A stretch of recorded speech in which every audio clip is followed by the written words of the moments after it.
سيدنا وهادينا محمد صلى الله تعالى عليه وسلم. میرے محترم بزرگوں اور دوستوں، میرے غریب اور نوجوان ساتھیوں اور جن ماؤں اور بہنوں تک میری آواز پہنچ رہی ہے اور میری مقدس پاکیزہ مائیں اور بہنیں، یہ ہمارے اور آپ کے ذہن کی اللہ رب العزت کی طرف سے بچپن میں اس انداز کی بناوٹ اور ہوتی ہے اور کیفیت ہوتی ہے کہ بچپن میں ہمارے سامنے جو باتیں آتی ہیں، جو واقعات رونما ہوتے ہیں، وہ آج بھی بچپن گزرنے کے بعد ذہن و دماغ پہ ایسے ہی تازہ رہتے ہیں جیسے لگتا ہے کہ یہ واقعات کل ابھی ہوئے. بہت سی باتیں ہمارے آپ کے سامنے ایسی آتی ہیں کہ جو گزرے ہوئے ایک زمانہ جس پر گزر چکا ہے، پھر بھی وہ ہم کو ایسے ہی یاد ہوتی ہیں. ایسا محسوس ہوتا ہے کہ آج صبح کی بات ہے اور ابھی کل کی بات ہے. ماضی کے واقعات میں جب آدمی کھوتا ہے اور ماضی کی یادوں میں جب انسان گم ہوتا ہے تو یہ نظر آتا ہے اور یہ دیکھنے کو ملتا ہے اور یہ سمجھ میں آتا ہے کہ سب سے زیادہ جو چیز دل دماغ میں جمی ہوئی ہے اور بیٹھی ہوئی ہے، جو بھولتی نہیں ہے، وہ بچپن کے واقعات ہوتے ہیں. بچپن میں کسی نے ہم کو بلا وجہ پیٹ دیا، بچپن میں ہمارے ساتھ کسی نے ظلم یا زیادتی کی، یا بچپن میں ہمارے ساتھ کوئی خوشگوار واقعہ پیش آیا، تو یادوں کی جھلکوں سے جب بھی اسے دیکھا جاتا ہے تو ویسے ہی یاد رہتا ہے جیسے ہوا تھا کل کو. کسی ایسے بچے سے جس کے ماسٹر اور جس کے ٹیچر اور جس کے استاد بچپن میں اچھے مزاج کے رہے ہوں، خوش اخلاق رہے ہوں، بچوں کو بہلا پھسلا کر کے پڑھانے کا ان کا طریقہ رہا ہو اور بچوں کے ساتھ دل لگی کرتے ہوں، صرف نہ یہ کہ بچے ان سے متاثر ہوتے ہیں بلکہ وہ جب گھر جا کر کے اپنے والدین سے بیان کرتے ہیں اور بتاتے ہیں تو ان کے والدین بھی ایسے اساتذہ سے، ایسے ٹیچروں سے اور ایسے استادوں سے متاثر ہوتے ہیں. متاثر ہی نہیں ہوتے ہیں، ملاقات میں خوشی کا اظہار کرتے ہیں، موقع بموقع انہیں کوئی نہ کوئی تحفہ اور ہدیہ دینے کی کوشش بھی ہوتی ہے، اور وہ بھی اس بچے کی باتوں سے متاثر ہو کر کے اس کے استاد سے کسی نہ کسی درجے میں متاثر ہوتے ہیں. اور بہت سے بچے ایسے ہیں جن کو بچپن میں ان کے استاد نے بے تحاشا پیٹا ہوگا. کسی کے ماسٹر ایک دم جسے کہتے ہیں کہ بچے اپنی زبان میں کہتے ہیں مرکاوا بیٹھ، تو پتہ یہ چلا کہ نہ صرف یہ کہ وہ بچہ متاثر ہوتا ہے، اس کے ذہن و دماغ میں یہ بیٹھ جاتا ہے کہ یہ ایک دم پرخان انسان ہے اور ایک جنگلی جانور ہے. وہ جا کر کے اپنے دوستوں میں بیان کرتا ہے، اپنے ساتھیوں میں کہتا ہے، اپنے گھر پہ جا کے اکثر کھینچتا ہے. پھر وہ تمام کے تمام بچے جو اس کے ساتھی ہوتے ہیں، پھر وہ گھر والے، ان کے گارجین، ان کے ذمہ دار، ان کے پیرنٹس بھی، وہ عجیب سی کیفیت ان کے ذہن پہ تاری ہوتی ہے اور ان کے ذہن و دماغ میں یہ بات بیٹھ جاتی ہے کہ یہ جو پڑھا رہا ہے یہ ہمارے بچے پہ اچھا اثر نہیں چھوڑ رہا ہے، یہ اس کی ذہنیت پہ اچھا اثر نہیں ڈال رہا ہے. یہ واقعات ہیں جو بچپن میں ہمارے ساتھ، آپ کے ساتھ ہوئے ہیں اور آج بھی اسی طرح سے بالکل تازہ ہے کہ ایسا احساس ہو رہا ہے کہ ہم اور آپ ابھی کل کو یہ واقعہ دیکھے ہیں، سنے ہیں، ہمارے ساتھ کل کو یہ واقعہ پیش آیا ہے۔ ایسا احساس ہمیں اور آپ کو ہوتا ہے، ایسا لگتا ہے کہ جو باتیں ہوئی ہیں، جسے ہوئے کم سے کم 30 سال 35 سال 40 سال اور کسی کے 50 اور 60 سال گزر چکے ہیں، پھر بھی وہ بھول نہیں رہے ہیں۔ اگر کبھی ہمارے استاد نے ہمیں کوئی سرپرائز دیا، کوئی انعام دیا، یا ہمارے بڑے اور بوڑھے نے ہمیں کسی فتح یاب ہونے کے موقع سے ہمارے ساتھ کوئی اچھا معاملہ کیا، تو اس اچھائی کو آج بھی انسان وہ بھولتا نہیں ہے۔ جب بھی اس طرح کی باتیں نکلتی ہیں، اس طرح کے نام کا تذکرہ ہوتا ہے، اس طرح کے ماحول میں کوئی بات ہوتی ہے، تو ہم اس کا تذکرہ ضرور کرتے ہیں کہ فلاں موقع سے ہمارے بھی ٹیچر نے، ہمارے بھی والد نے، ہماری بھی والدہ نے، ہمارے بھی دادا نے، دادی نے، فلانے نے ہمارے ساتھ یہ معاملہ کیا تھا، ہمیں انعام دیا تھا۔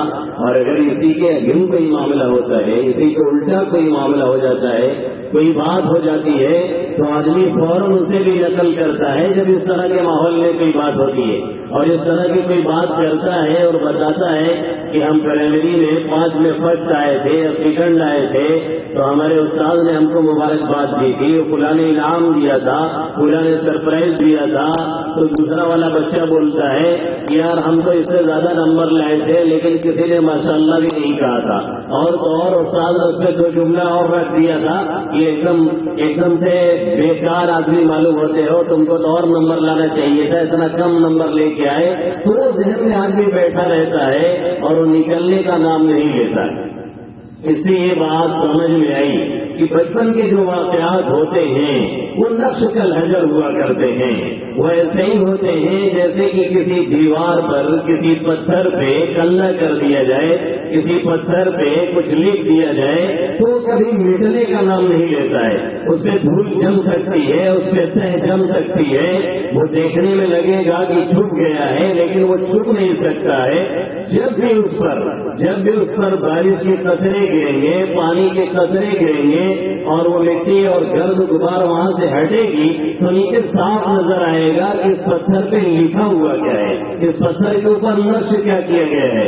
شاید یہی وجہ ہے کہ محمد عربی صلی اللہ علیہ وسلم ہمارے آپ کے آقا مولا آقا نامدار تاجدار مدینہ محمد عربی صلی اللہ علیہ وسلم بچوں سے ہمیشہ زندگی کیا کرتے تھے، بچوں سے ہمیشہ اس معاملگی کا مظاہرہ مدنی صلی اللہ علیہ وسلم کیا کرتے تھے۔ یہ تو معلوم ہی ہے کہ آپ گلی کوچوں سے گزرتے، آپ جب گلی کوچوں سے گزرتے اور دوسرے کے بچے جو اپنے بچے نہیں ہوتے تھے پھر بھی کسی سے آپ مصافحہ کرتے، کسی بچے کو سلام کرتے، کسی بچے کے سر سے شفقت، کسی بچے کے سر پہ آقا مدنی صلی اللہ علیہ وسلم دست شفقت رکھتے، یعنی بچوں کو امپریس کرنا، متاثر کرنا، ان سے ملنا، ان سے لگے رہنا یا صلی اللہ علیہ وسلم کا ایک وصف خاص تھا۔ آپ کی صحیح بیٹی نہیں ہے بلکہ وہ دوسرے شوہر سے ہیں، حضرت ام سلمہ رضی اللہ تعالیٰ عنہ کی بیٹی ہیں، ان کا نام زینب ہے۔ آقا مدنی صلی اللہ علیہ وسلم کے نکاح میں وہ پہلے شوہر کے انتقال کے بعد آئی ہیں۔ آپ صلی اللہ علیہ وسلم ان کی بیٹی کو لاڈ اور دلار اور پیار دیتے ہوئے زینب کے بجائے جو عربوں میں بولنے کا ایک طریقہ ہے، ایسے لاڈ اور پیار کے موقع سے آقا فرماتے یا زینب یا زینب، یا زینب میں چھوٹی سی زینب لاڈلی یا پیاری، ذرا ادھر چلی آؤ۔ تو یہ جملے ان کے دماغوں میں بیٹھ گئے، یہ جملے ان کے دماغوں میں گھر کر گئے۔ وہ زمانہ گزرنے کے بعد بھی ان کو یاد ہے کہ نبی محترم محمد عربی صلی اللہ علیہ وسلم نے ان کو کس انداز سے پکارا تھا، کس انداز سے انہیں دلار کیا تھا، کس انداز سے ان کے ساتھ لاڈ اور پیار کا معاملہ کیا تھا۔ یہ بچوں کی حالت ہوتی ہے جس کی نفسیات کو آقا مدنی صلی اللہ علیہ وسلم نے بہت قاعدے سے پکڑا تھا۔ اسی لیے غریب کوچوں سے گزرتے ہوئے بھی آپ صلی اللہ علیہ وسلم ان کے ساتھ اس طرح سے دل لگی کا اور وابستگی کا مظاہرہ کرتے اور معاملہ کرتے۔ تاکہ وہ بچوں کے اوپر ایک خوبصورت سا اثر پڑے. نہ صرف یہ کہ وہ بڑے کے تعلق سے ایک اچھی سوچ لیتے ہیں، ایک اچھی فکر رکھتے ہیں، ذہن میں ایک اچھی بات رکھتے ہیں، بلکہ ہوتا یہ ہے کہ بچے اس سے متاثر نہیں صرف یہ ہوتے ہیں بلکہ اسی جیسا ماحول کریٹ کرنے کی اور بنانے کی اور خود کو بننے کی پھر بچوں کے اندر ایک چاہت پیدا ہوتی ہے. ایک عرب کے مشہور عالم ہیں شیخ عبد الرحمان دکتور العارفی حفظہ اللہ تعالی، زبردست عالم دین ہے، لاکھوں نہیں نامعلوم کتنے لاکھ لوگ جاننے والے ہیں اور بہت سی کتابوں کے رائٹر ہیں، مصنف ہیں اور نامعلوم کیا کیا کرتے ہیں. وہ کہنے لگے کہ میری ایک عادت سی ہے کہ میں بچوں سے زیادہ ہی لگا رہتا ہوں اور جہاں بھی جاتا ہوں بچوں کے تعلق سے تھوڑا سا بیداری کا ثبوت دیتا ہوں اور بچوں کی بچہ ہو کسی کا بچہ ہو تھوڑا سا اسے اہمیت دینے کی کوشش کرتا ہوں. کہتے ہیں ایک اسکول میں گیا جہاں چھوٹے چھوٹے بچے پڑھ رہے تھے، وہاں پہ میرا بھی بچوں کے درمیان تھوڑا سا لیکچر تھا، تھوڑی تقریر تھی، تو میں نے بچوں کے درمیان تھوڑا سا بیان کیا اور اس کے بعد میں نے کہا نماز کے تعلق سے کوئی بچہ کھڑا ہو کر کے مجھے کوئی حدیث سنا سکتا ہے؟ تو ایک بچہ کھڑا ہوا سب بچوں کے درمیان سے اور اس نے کہا بین الرجل والکفر والشرک ترک الصلاۃ، انسان کے اور آدمی کے اور کفر اور شرک کے درمیان اگر کوئی چیز رکاوٹ بنتی ہے اور کوئی چیز روک رہی ہے تو نماز ہے. اگر انسان نمازی ہے تو کفر اور شرک سے دور ہے اور اگر نماز ہی نہیں پڑھتا ہے، نماز سے کوئی مطلب نہیں ہے تو کفر اور شرک کے قریب ہے. اور خطرہ یہ ہے کہ مرتے ہوئے اسے کلمہ نصیب نہ ہو. اس بچے نے یہ چھوٹی سی حدیث سنائی. کہتے ہیں میں نے اس کی حوصلہ افزائی کرتے ہوئے جو گھڑی میں لگائے ہوئے تھا، جبکہ میں عام طور پہ ہلکی گھڑی پہنتا ہوں، کم قیمت کی استعمال کرتا ہوں، لیکن میں نے سوچا کہ اس کی حوصلہ افزائی ہونی چاہیے. کئی سو بچے ہیں، کسی کو ایک حدیث بھی نہیں یاد ہے، اس بچے نے ایک حدیث مجھے سنا دی ہے تو کم سے کم کچھ نہ کچھ اسے دیا جائے. میں نے اٹھا کر کے اپنی وہ گھڑی اسے پیش کر دی اور پہنا دیا اور پھر بات آئی گئی چلی گئی. ایک مرتبہ میں کسی علاقے سے سعودی میں گزر رہا تھا تو ایک مسجد میں چلا گیا، بڑی مسجد میں نماز کا وقت ہو رہا تھا. میں گیا تو دیکھا کہ وہی نوجوان جس کو میں نے گھڑی دی تھی بچپن میں پڑھائی میں پرائمری میں کہہ لیجیے، وہی نوجوان وہاں کا امام ہو چکا تھا اور حکومت کی طرف سے کسی اونچے عہدے پر پہنچ چکا تھا اور اس نے بڑی گرم جوشی سے میرا استقبال کیا. نماز کے بعد مجھ سے ملاقات کی اور کہنے لگا آپ نے پہچانا؟ میں نے کہا پہچان میں تو بجھا رہے ہو. کہنے لگا وہی بچہ ہوں جس کو آپ نے گھڑی عنایت فرمائی تھی بچپن میں. اس واقعے سے میں اتنا متاثر ہوا کہ میں نے یہ طے کر لیا تھا کہ مجھے پڑھنا ہے اور اسلامی شریعہ میں مجھے داخلہ لینا ہے. کلیہ شریعہ سے فراغت میں نے حاصل کی اور بحمداللہ تعالی آج میں حکومت کی جانب سے امامت پر بھی ہوں اور اس طرح کے فرائض بھی انجام دے رہا ہوں. تو آپ کے چھوٹے انعام کی وجہ سے مجھے حوصلہ ملا اور میں یہاں تک پہنچا ہوں. اور یہی نہیں، وہ کہتے ہیں کہ ایک صاحب ایک مرتبہ اپنے بچے کو لے کر کے آئے تو جب بھی ان سے ملاقات ہوتی تو ان کا بچہ عام طور پر ساتھ رہتا تھا. میں اپنی عادت کے مطابق اس بچے سے دل لگی کرتا، اسے خیریت پوچھتا، سلام کرتا، اس کا ہاتھ پکڑ کے ہلاتا اور بتاؤ شیر کیسے ہو، اس طرح کی باتیں کرتا. ایک مرتبہ آئے تو ایک بڑے پروگرام میں مجھے وہ لے کر کے گئے اور وہ چھوٹا بچہ بھی ان کا ساتھ میں تھا. تو مجھ سے کہنے لگے یار آپ نے میرے بچے پہ محلے کیا جادو کر دیا ہے، سمجھ میں نہیں آتا ہے. میں نے کہا کیا ہو گیا؟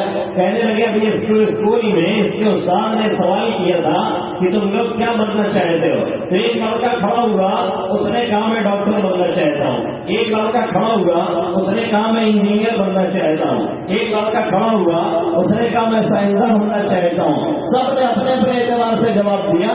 میرا بچہ کھڑا ہوا تو اس نے کہا کہ میں دکتور عبد الرحمان عارفی بننا چاہتا ہوں. تو کہنے لگے آپ نے کون سا اس کو جادو کر دیا ہے اور کیا پھوٹ دیا ہے کہ سب لوگ کچھ نہ کچھ نام دے رہے ہیں اور میرا بچہ کہہ رہا ہے کہ میں دکتور عارفی بننا چاہتا ہوں. انہوں نے کچھ نہیں دیا، بچے کو پیار دیا. انہوں نے کچھ نہیں دیا، بچے کو دلار دیا. انہوں نے کچھ نہیں دیا بچے کو، انہوں نے وہ لاڈ اور پیار دیا جس کے بچپن میں اس کی ضرورت ہوتی ہے، بچپن میں جس کی انہیں چاہت ہوتی ہے، بچپن میں جو سایہ اس طرح کا چاہتے ہیں وہ انہوں نے عنایت کیا. جس کی وجہ سے اس کے اوپر یہ اثر پڑا.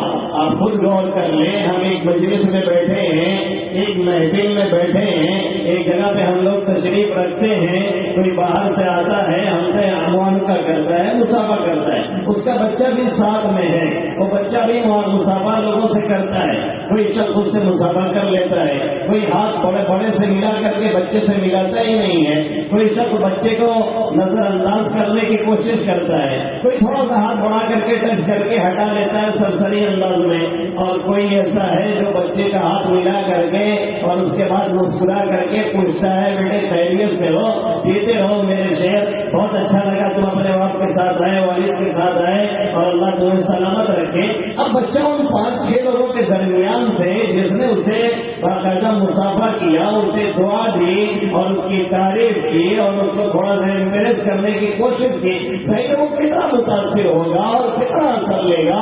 کبھی بھی جب بات آئے گی تو کیا کرے گا, وہ کہے گا کہ فلاں مجمع میں گیا تھا, لوگوں سے ملاقات ہوئی, کسی نے مصافحہ بھی نہیں کیا, لیکن ایک شخص تھا جس نے مجھ سے باقاعدہ مصافحہ کیا, مجھے دعا دی اور مجھے آگے بڑھنے کا حوصلہ دیا ہے. یہ بچپن کے واقعات بچپن تک ہمیشہ تازہ رہتے ہیں. مشکل یہ ہے کہ آج ہمارے اور آپ کے دور میں, مشکل یہ ہے کہ آج ہمارے اور آپ کے ماحول میں, مشکل یہ ہے کہ آج ہمارے اور آپ کے گھرانے میں ہم اپنے بچوں کو اس طرح سے اہمیت نہیں دے رہے ہیں, ہم اپنے بچوں کی طرف اس طرح سے توجہ نہیں کر رہے ہیں جس طرح توجہ ہمیں کرنی چاہیے. اللہ کے حبیب صلی اللہ علیہ وسلم تو گزر رہے ہیں تو دوسرے بچوں کے ساتھ پیار کا معاملہ ہے, دوسرے بچوں کے ساتھ لاڈ کا معاملہ ہے. ہمارا آپ کا معاملہ یہ ہے کہ ہم اپنے بچوں کے ساتھ ہی لگاؤ نہیں پیدا کر پا رہے ہیں. ہمارا اور آپ کا معاملہ یہ ہے کہ گھر میں بے شوہر صاحب کسی طرح موبائل لے کر کے ہیں اور اہلیہ صاحبہ کسی طرح لڑکی ہوئی ہیں, اور پتہ یہ چلا ہے, نتیجہ یہ نکل آیا ہے, صورتحال یہ بن چکی ہے کہ ایک صاحب موبائل چلاتے چلاتے جا رہے تھے تو ان کو خیال نہیں آیا, وہ فیس بک پہ اتنا مست تھے اور مگن تھے کہ اپنے گھر میں جانے کے بجائے دوسرے کے گھر میں گھس گئے. اب جا کر کے کرسی لگی تھی اور اس کے بعد ٹھاٹ سے بندہ بیٹھا. اب وہ جس کا گھر تھا اور جس کی بیوی تھی یہ فیس بک پہ مست تھا تو وہ واٹسپ پہ مست تھی. انہوں نے بھی نہیں دھیان دیا کہ ہمارے شوہر کے بجائے دوسرا آدمی آ کے بیٹھ گیا ہے اور اس کے آنے کا ٹائم ہو رہا تھا. انہوں نے سوچا کہ میاں آفس سے آ گئے ہیں, چائے پینے کا ان کے وقت ہے, وہ گئی چائے بنا کر کے ٹیبل پہ رکھ کر کے اور موبائل چلاتے چلاتے واپس چلی آئی. اب یہ بندہ چائے پی رہا ہے دھڑلے پہ اور وہ بھی اپنا فیس بک پہ مست ہے اور یہ اپنا واٹس ایپ پہ مست ہے.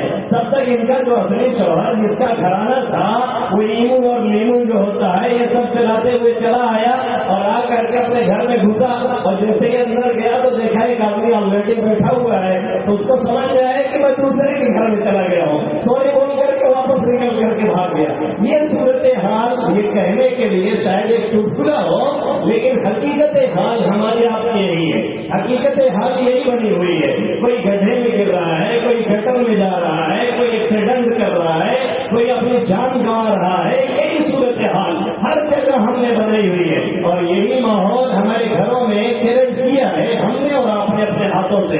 اللہ کے حبیب صلی اللہ علیہ وسلم نے کیا فرمایا, اکرموا اولادکم واحسنوا ادبهم, اپنے بچوں کے کرام کرو, ان کا ادب اچھے سے دو, ان کی تعلیم اچھی طرح سے دو.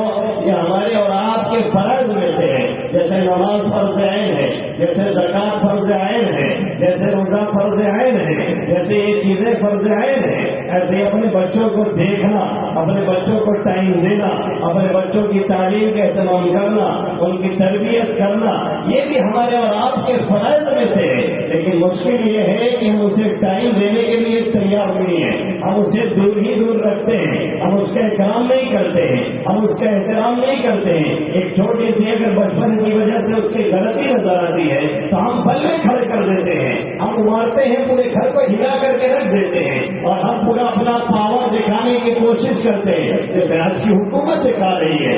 اس طریقے سے ہم اپنے بڑے ہونے کا ثبوت دیتے ہیں, یعنی ہم اس کے اوپر اپنا حکم تھوپنے کی کوشش کرتے ہیں اور ایک جبر, ایک قہر, ایک تسلط ہم جمانے کی کوشش کرتے ہیں. نتیجہ یہ ہوتا ہے کہ وہ ہمارا بچہ جب تک چھوٹا سا ہوتا ہے ایک بیڈ اثر, ایک برا اثر اپنے دل و دماغ میں اپنے باپ کے تعلق سے, اپنے ماں کے تعلق سے لے کے چلتا رہتا ہے اور پلتا ہے، اسی طرح سے بڑھتا ہے، اور جب تک وہ بیچارہ چل نہیں سکتا ہے، بھاگ نہیں سکتا ہے، دوسرے کوئی ذرائع نہیں ہے، تب تک وہ برداشت کرتا ہے. لیکن جب تھوڑا سا بڑا ہو جاتا ہے اور کچھ کام اس کے اپنے سے ہو سکتے ہیں اور کچھ جگاڑ بیٹھ سکتا ہے ادھر ادھر سے، پھر وہ باپ کی نہیں سنتا ہے، پھر وہ ماں کے قریب آنا نہیں چاہتا ہے، اور اس کی وجہ کہیں نہ کہیں ہم لوگ بھی بن جایا کرتے ہیں، کسی نہ کسی شکل میں والدین بھی بنتے ہیں. اس لیے ان چیزوں کی طرف ہمیں اور آپ کو بہت توجہ دینے کی ضرورت ہے. بچپن ہی میں جب ہم توجہ کریں گے تبھی جا کر کے آگے کے حالات ہمارے ٹھیک ہوں گے. آج مشکل یہ ہے کہ بچپن میں ہم اسے کچھ نہیں سکھا رہے ہیں، نہ اسے کلمہ سکھاتے ہیں، نہ اسے درود سکھاتے ہیں، نہ اسے یہ بتاتے ہیں کہ جو کچھ کرنے والا ہے وہ صرف اور صرف اللہ ہے. آج ہمارے اور آپ کے ایمان میں تزلزل ہے، ہمارا اور آپ کا ایمان ڈگمگا رہا ہے، تو ہمارے بچوں کے اندر کہاں سے ایمانیت داخل ہوں گے؟ ہمارے بچوں کے اندر کہاں سے سماعت قدمی آئے گی؟ ہمارے بچے کہاں مضبوطی سے کھڑے ہوں گے؟ آج حالت یہ ہے کہ غیر کھڑا ہوتا ہے تو ہمارے اور آپ کے پیر میں کپکپاہٹ تاری ہو جاتی ہے. آج حالت یہ ہے کہ اگر ایک غیر ہنکارتا ہے اور پھنکارتا ہے تو اچھے اچھے نوجوانوں کے حالات خراب ہونے لگتے ہیں، اور ایسا لگتا ہے کہ ہم نے خدا سمجھ لیا ہے موجودہ حکومت کو، ایسا لگتا ہے کہ ہم نے خدا سمجھ لیا ہے امریکہ اور یورپ کو، ایسا لگتا ہے کہ ہم نے سمجھ لیا ہے کہ خدائی ان کے اندر آ چکی ہے اور وہ کچھ کر گزریں گے اور وہ کر سکتے ہیں. یاد رکھنے کی بات ہے یہ بھی شرک کی ایک قسم ہے، اور یہ بھی ڈر جو بیٹھا ہوا ہے اس کو ہمیں اور آپ کو نکالنا پڑے گا. اور یہ بچپن ہی سے نکالا جاتا ہے جب بچوں کو سکھایا جاتا ہے بیٹا اللہ ایک ہے، وہی گاڈ ہے، وہی گاڈ ہے، وہی سب کچھ کرنے والا ہے، وہ جسے چاہتا ہے زندہ رکھتا ہے، وہ جسے چاہتا ہے مارتا ہے، وہ محیی ہے، وہ ممیت ہے، وہ خالق ہے، وہ رازق ہے، وہ صحت دینے والا ہے، وہ بیماری دینے والا ہے، وہ جسے چاہتا ہے شفا عطا کرتا ہے، وہ جسے چاہتا ہے دنیا میں رکھتا ہے اور جسے چاہتا ہے دنیا سے لے جاتا ہے، جسے چاہتا ہے دفاع دیتا ہے اور جسے چاہتا ہے ذلت کے گڑھے میں ڈھکیلتا ہے اور جسے چاہتا ہے تخت شاہی پہ بٹھاتا ہے اور جسے چاہتا ہے وہاں سے اتار کر کے ذلیل کر کے تخت سے نیچے اتار دیا کرتا ہے. اور وہ اعلان کرتا ہے اللہم مالک الملک تؤتی الملک من تشاء وتنزع الملک ممن تشاء وتعز من تشاء وتذل من تشاء بیدک الخیر انک علی کل شیء قدیر. محمد عربی صلی اللہ علیہ وسلم آپ کہیے، لوگوں میں اعلان کیجیے اللہم مالک الملک، یا اللہ مالک الملک ہے، تمام بادشاہوں کا بادشاہ ہے، تمام حکومتوں کا حاکم ہے، وہ جسے چاہتا ہے حکومت دیتا ہے، جسے چاہتا ہے ملک سے نوازتا ہے. اور جمہوری معاملات میں جمہوری ملکوں میں یہ تو ہمیں ہمیشہ دیکھنے کو مل ہی رہا ہے کہ ایک شخص 5 سال کے لیے تخت میں بیٹھتا ہے اور کبھی کبھی 5 بھی نہیں پورا کر پاتا ہے، اس سے پہلے اتار کے اسے پھینک دیا جاتا ہے. ہم سمجھتے ہیں زید نے اسے اتارا ہے، ہم سمجھتے ہیں پبلک نے اسے گھسیٹا ہے، لیکن کہیں اور سے یہ معاملہ چل رہا ہے جسے اللہ کہتے ہیں مالک الملک تؤتی الملک من تشاء، وہ جسے چاہتا ہے حکومت دیتا ہے، وتنزع الملک ممن تشاء، جسے چاہتا ہے وہ چھین لیتا ہے، وتعز من تشاء، جسے چاہتا ہے وہ عزت دیتا ہے، وتذل من تشاء، جسے چاہتا ہے ذلیل کرتا ہے. اسی کے قبضے قدرت میں سب کچھ ہے. یہ بتانا بھی ہمارے فرائض میں سے ہے. کون ماں ہے جو اپنے بچے کو یہ سکھاتی ہے؟ کون باپ ہے جو اپنے بچے کو یہ سمجھاتا ہے؟ کون باپ ہے جو اپنے بچے کو اس طرح سے ایسی ذہنیت بنانے کا ارادہ رکھتا اور کرتا ہے؟ کون لوگ ہیں جو اپنے بچوں کے انداز سے ٹائم دیتے ہیں؟ ہماری اور آپ کی صبح 8 بجے اور 10 بجے ہوتی ہے جب ہمارا بچہ آفس جا چکا ہوتا ہے، جب ہمارا بچہ پڑھنے کے لیے نکل چکا ہوتا ہے، جب ہمارا بچہ کہیں اور کسی کام کے لیے نکل چکا ہوتا ہے، اور ہماری واپسی رات کو اس وقت ہوتی ہے جب ہمارے بچے بیڈ پہ جا چکے ہوتے ہیں اور سو رہے ہوتے ہیں. کوئی تعلق نہیں، کوئی کنیکشن نہیں. یاد رکھیے بچے پیدا کر لینا یہ کمال نہیں ہے. یاد رکھیے بچوں کو کھلا دینا یہ کمال نہیں ہے. جانور بھی بچے پیدا کرتے ہیں، وہ بھی کھلاتے ہیں اور ہم سے زیادہ ٹائم ٹو ٹائم کھلاتے ہیں، ہم سے کہیں زیادہ. ان کے بچوں کے گھیرے پھولے رہتے ہیں، اتنا وہ کھلا کر کے رکھتے ہیں اور وہ کسی پہ بھروسہ نہیں کرتے، صرف اور صرف میرے رب پہ کرتے ہیں. اور اللہ کے حبیب صلی اللہ علیہ وسلم فرماتے ہیں لو انکم تتوکلون حق التوکل، اگر تم لوگ پورا بھروسہ کرو، اپنے جیسا بھروسہ کرنا چاہیے تو پھر تمہیں ایسے ہی وہ رزق دے جیسے پرندوں کو دیتا ہے. وہ نکلتے ہیں تو خالی پیٹ نکلتے ہیں, ان کا گھیرا خشک ہوتا ہے, اور لوٹتے ہیں تو سب کچھ انرجی لے کر کے کھا کر کے اور اسٹور کر کے لوٹتے ہیں. یہ صحیح طریقہ پرندوں کے اندر ہے. وہ بھی کھلاتے ہیں, وہ بھی جلاتے ہیں, وہ بھی پالتے ہیں, وہ بھی اس طرح کا انتظام کرتے ہیں. پیدا کرنا کوئی کمال نہیں, کھلانا کوئی کمال نہیں. سب سے بڑا کمال کیا ہے؟ تعلیم اور تربیت. اور یہ چیز چاہتی ہے ٹائم, یہ چیز چاہتی ہے وقت, یہ چیز چاہتی ہے توجہ. کوئی بھی اسے دینے کے لیے آج کے اس ماحول میں تیار نہیں. نتیجہ یہ ہوتا ہے بچہ تھوڑا سا بڑا ہوتا ہے, وہ ہمارے اور آپ کے ہاتھوں سے نکلتا ہے, دوسرے کے قبضے میں جاتا ہے, دوسرے لوگ اسے کیپچر کرتے ہیں, پھر اپنے اعتبار سے اسے استعمال کرتے ہیں, پھر اپنے اعتبار سے اسے ڈھال کر کے اسے نشیلی اور بگڑی بناتے ہیں. پھر معاشرے میں ایک تباہی کا ذریعہ اور ایک سبب بننے کا اس طرح کی چیزوں کا ذریعہ بنتا ہے. یہ ہماری اور آپ کی ذمہ داری ہے. گھروں کا ماحول صحیح کریں, اپنی سوچ صحیح کریں, اپنی فکر صحیح کریں, اور اولاد کو دیکھنے کے لیے ہم بیدار نفسی کا ثبوت دیں. ہر باپ کی ذمہ داری, ہر ماں کی ذمہ داری, ہر گارڈین کی ذمہ داری, ہر پیرنٹس کی ذمہ داری. اللہ کے حبیب صلی اللہ علیہ وسلم فرماتے ہیں الا کلکم راع وکلکم مسئول عن رعیتہ. سنو, تم میں سے ہر ایک نگہبان ہے, تم میں سے ہر ایک نگراں ہے, اور ہر ایک سے اس کی نگرانی کے متعلق سوال کیا جائے گا. المرأۃ راعیۃ علی بیت زوجہا.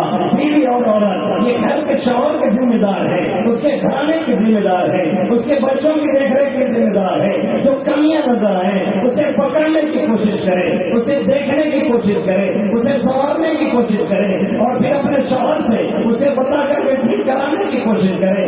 ایک باپ کی ذمہ داری ہے اپنے اولاد کو دیکھے, ایک گارڈین کی ذمہ داری ہے جن کو وہ لے کر کے چل رہا ہے ان کے اوپر اپنی نگاہیں رکھے. لیکن مشکل یہ ہے سب پر پہلی نظر لیکن اب پر کوئی نظر نہیں. یہ ہمارے اور آپ کے لیے ایک بہت بڑا پرابلم ہے, ایک بہت بڑا مسئلہ ہے جس نے ہمارے اور آپ کے نوجوانوں کو بربادی اور تباہی کے سہانے پہ کھڑا کیا ہے. ارے صلاح الدین بھی کسی ماں کا جنما ہوا تھا, ایک سلطان بھی کسی کی کوٹ میں پلا ہوا تھا. صلاح الدین ایوبی بھی کسی گھرانے میں پلا ہوا تھا جس نے دنیا کو ہلا کر کے رکھ دیا تھا. اور یاد رکھنے کا وہ قصہ صلاح الدین ایوبی کا ایک چھوٹا سا واقعہ چھوڑ کر کے اپنی ماؤں کے لیے بھی, اپنی بہنوں کے لیے بھی, اپنے گارجین کے لیے بھی, اور اپنے نوجوانوں کے لیے بھی ایک چھوٹا سا واقعہ اس کا کوٹ کر کے اپنی بات پوری کرنا چاہوں گا. صلاح الدین ایوبی علیہ الرحمہ دنیا جانتی ہے, یہ بات ہے بیت المقدس ہے جسے عمر فاروق رضی اللہ تعالیٰ عنہ نے چین کر کے ہمارے حوالے کیا تھا, امانت کے طور پہ دیا تھا. پھر یہودیوں نے لے لیا تھا, اسے دوبارہ چین کر کے پھر ہمارے حوالے کرنے والا صلاح الدین ایوبی فاتح بیت المقدس کس شان کا مالک ہے, کیسا نوجوان ہے. ہندین کا ایک علاقہ ہے, اردن کے علاقے میں یہ پہنچا ہے, وہاں پہ ایک علاقہ کرک کہلاتا ہے. کرک اردن کا علاقہ ہے, ایک بڑی پہاڑی ہے. وہاں یہ ایک زبردست قسم کا کہہ لیجیے کہ حکمراں جسے رجوان کہتے ہیں وہ وہاں پہ رہا کرتا تھا. اور ادھر سے جب قافلے گزرتے تھے حج کرنے کے لیے تو حاجیوں کے قافلے سے ایک مرتبہ اس نے حملہ کیا اس عیسائی بادشاہ نے, اور حملہ کر کے کہا یہ کہ تمام حاجیوں سے کہاں ہے تمہارا محمد جسے دیکھنے اور ملنے جا رہے ہو, بلاؤ تمہیں آ کر کے بچائے. اور یہ کہہ کر کے تمام حاجیوں کو شہید کر دیا. اور دوبارہ اس نے پہلی بیڑا تیار کیا اور مدینہ پہ حملے کے ارادے سے چلا. کچھ دور تک آیا لیکن بندرگاہ تک پہنچتے پہنچتے حالات ناسازگار ہو گئے جس کی وجہ سے وہ واپس چلا گیا. صلاح الدین ایوبی نے قسم کھائی دونوں مرتبہ کہ خدا کی قسم کھا کے کہتا ہوں یہ ملے گا, اسے مارے بغیر صلاح الدین نہیں رہ سکتا ہے. پھر وہ ہندین فلسطین کے علاقے میں وہ مارکت لڑا, وہ زبردست جنگ پیش آئی جس میں یورپ اور امریکہ کے پورے علاقے کے یہودی اور عیسائی مل کر کے صلاح الدین سے لڑنے کے لیے آئے. طے طرح صلاح الدین اور اس کا لشکر جس نے میزائل ایجاد کی, جس نے توپ تیار کی, جس نے پوری تیاری کے ساتھ وہاں پہ حملہ کیا. نتیجہ یہ نکلا کہ پوری لابی ان کی شکست کھا گئی اور 12 کے 12 حکمران قید کر لیے گئے جس میں یہ رجمان بھی قیدی ہو کر کے آیا. سب پیاس سے تڑپ رہے تھے. جب صلاح الدین کے سامنے پیش کی ہے، سب کو اس نے پانی دیا، ریزان کو نہیں دیا، کہا کہ دیکھو سب کو پانی پلانا، سب کا احترام کرنا یہ امن کی دلیل بن جائے گی، میں تمہیں امان نہیں دیتا ہوں۔ اور اس کے بعد کہا میں تجھ پر اسلام قبول کرتا ہوں، اگر اسلام لاتا ہے تو پھر تجھے امان ہے، اگر اسلام نہیں لاتا ہے تو تجھے امان نہیں ہے۔ اس نے اسلام سے انکار کیا۔ صلاح الدین نے کہا میں نے تجھے 2 مرتبہ مارنے کی اور قتل کرنے کی قسم کھائی تھی، جب تو نے حاجیوں پہ حملہ کر کے کہا تھا کہاں ہے تیرا محمد، اسے بلا کر کے لاؤ، تب میں نے قسم کھائی تھی، جب میں قسم کھاتا ہوں زندگی میری اور حالات کے ساتھ دیا تو میں اسے اپنے ہاتھوں سے قتل کروں گا۔ اور دوبارہ جب تو نے مدینہ پہ حملے کے ارادے سے قدم بڑھایا تھا تب میں نے قسم کھائی تھی کہ تجھے چھوڑوں گا نہیں، آج یہ موقع آیا ہے۔ اور اس کے بعد تلوار چلائی، اس کا سر تن سے جدا ہو کر کے پیچھے کی طرف لٹک گیا۔ اس نے کہا صلاح الدین نے چھوڑ دے تو محمد کی بات، محمد کا ارادہ سا غلام آج تیرے سامنے حاضر ہے، تجھے ڈائلاگ کیسے مارا تھا میرے نبی محترم محمد عربی صلی اللہ علیہ وسلم کو۔ آج افسوس یہ ہے رجنان جیسے گنڈے تو ہیں کوئی صلاح الدین نہیں، محب جیسے قاتل تو ہیں کوئی حضرت علی نہیں، طرح طرح کے پتھر بچانے والے تو ہیں کوئی حضرت عثمان نہیں، طرح طرح کے خرافات کرنے والے ہیں کوئی عمر فاروق جیسا جلی اور جلیل القدر نہیں ہے جو اس طرح کے ایوانوں میں کھل کر کے ڈھنکا بجائے اور کہہ دے کہ ہم تمہاری آنکھوں میں آنکھیں ڈال کر کے ہم تم سے بات کرتے ہیں، ہم ڈرتے نہیں ہیں، ہم جھجکتے نہیں ہیں۔ آج مذہب جیسے گونڈے جو نکلے تھے خیبر میں ٹکرانے کے لیے حضرت علی نے جسے ایک ٹکڑے میں ایک وار میں تمام کر دیا تھا اس کا کام، آج اس طرح کے گونڈے دندناتے پھرتے ہیں، کوئی شیر خدا نہیں ہے۔ آج اس طرح کے لوگ حرکتیں کرتے ہیں، کوئی عمر فاروق نہیں، آج بہنوں کے سروں پہ چادریں نہیں ہیں، کوئی عثمان غنی نہیں، آج ارتداد کی لہر ہے اور لوگ مرتد ہو رہے ہیں، کوئی ابوبکر صدیق نہیں۔ اس کی وجہ کیا ہوئی؟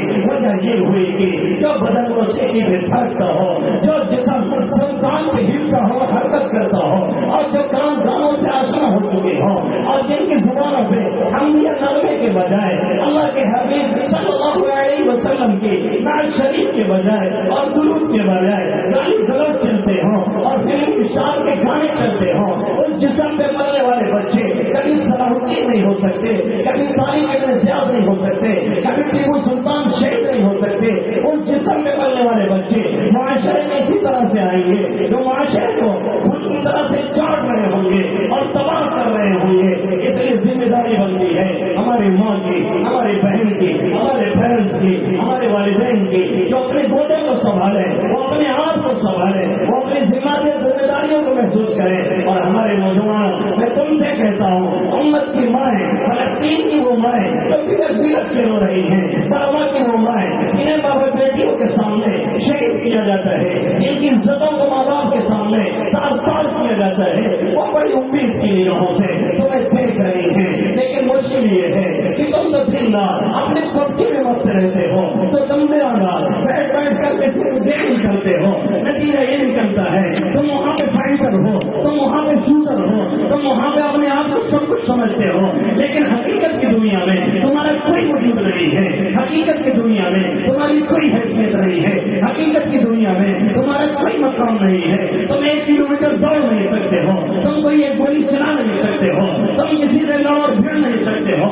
تمہاری عیش و عشرت نے اور خرمستیوں نے تمہیں بزدل بنا کر کے رکھا ہوا ہے۔ جو لوگ عیاشی کرتے ہوں، جو لوگ عشق و مستی میں رہتے ہوں، ان کے اندر جرأت کبھی نہیں آتی ہے، جرأت آتی ہے رب حقیقی سے تعلق جوڑنے کی وجہ سے، جرأت آتی ہے رب حقیقی کو یاد کرنے کی وجہ سے، جرأت آتی ہے اس کے سامنے سجدہ ریز ہونے سے۔ جتنے رب حقیقی سے تعلق مضبوط ہوگا اتنی دل دماغ مضبوط ہوگا، اور بندہ ڈرے گا نہیں، مرنے سے ڈرے گا نہیں، شہید ہونے سے ڈرے گا نہیں۔ اس طرح کے چیزوں کا مقابلہ کرنے سے افسوس کی بات یہ ہے کہ جن کے نوجوان، جس امت کے نوجوان کبھی جہاد میں جانے کے لیے، اپنی گردنیں کٹانے کے لیے، شام شہادت نوش کرنے کے لیے پنجوں کے بل کھڑے ہوتے تھے، آج کی امت کا یہ نوجوان کس بات کو مجرا کر رہا ہے اور برا بات کر رہا ہے اور عیاشی کر رہا ہے۔ اس لیے وہ پلٹو اور ایک عہد تازہ کریں اور ایک نیا عہد کریں، انشاءاللہ اللہ العظیم آج سے اپنی زندگیوں میں ایک انقلاب لائیں گے تاکہ ہمیں اور آپ کو ایک صورت انقلاب دیکھنے کو ملے. ان اللہ لا یغیر ما بقوم حتی یغیر ما بانفسهم. خدا نے آج تک اس قوم کی حالت نہیں بدلی، نہ ہو جس کو خیال خود اپنی حالت کے بدلنے کا. جب تک ہمیں خود نہیں خیال آئے گا اور ہم نے اسباب پیدا کریں گے اپنی بدلنی اور سرخروئی کے، تب تک آسمان سے ہمارے حق میں فیصلے آنے والے نہیں ہیں. اس لیے آئیے مل کر کے دعا کریں اور عہد کریں اللہ رب العزت ہمیں اپنے آپ کو بدلنے کی توفیق عطا فرمائے. آمین یا رب العالمین. وما علینا الا البلاغ.